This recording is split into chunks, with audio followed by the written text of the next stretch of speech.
Eccolo, filmato dalle telecamere di videosorveglianza, il ladro solitario è entrato alle 5:24 del mattino nel negozio Duca d'Aosta di via San Fermo a Padova. Coppola calzata sulla testa, viso scoperto, cappotto scuro e guanti bianchi alle mani. Dopo aver ripulito un primo corner del negozio, è passato al secondo, quello che vi mostriamo, dove prende borse, accessori e scarpe, ma rigorosamente senza tacco, forse per non rovinare l'altra merce. Un colpo chirurgico quello messo a segno nella via del lusso padovana, e infatti nei due borsoni sono finite borse e accessori Valentino, Céline, Chloé.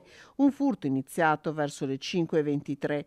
Padova si sta risvegliando a quell'ora e c'è poca gente in giro. L'uomo arriva, si guarda intorno, poi dalle tasche del cappotto tira fuori una sega con la punta di diamante e inizia a tagliare il vetro. Si ferma ogni tanto, si riguarda intorno, poi al lavoro finito inizia a dare calci per riuscire a farsi strada. Dopo alcuni tentativi il vetro cede e il ladro entra all'interno. 3 minuti in tutto, il tempo di arraffare merce per decine di migliaia di euro, il danno in via di quantificazione, per poi fuggire. All'esterno di sicuro c'è un complice ad attenderlo con cui l'uomo parlava con le cuffiette che indossava. Nonostante sia perimetrale, nessun allarme è entrato in funzione. A lanciarlo è stata una donna che passava di lì e ha visto l'uomo all'interno del negozio.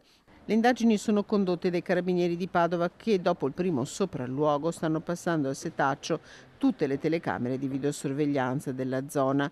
Non il primo colpo né in via San Fermo né al Duca d'Aosta. 6 anni fa, nel novembre 2018, un'auto era stata usata come ariete. Vennero poi arrestati 2 ladri.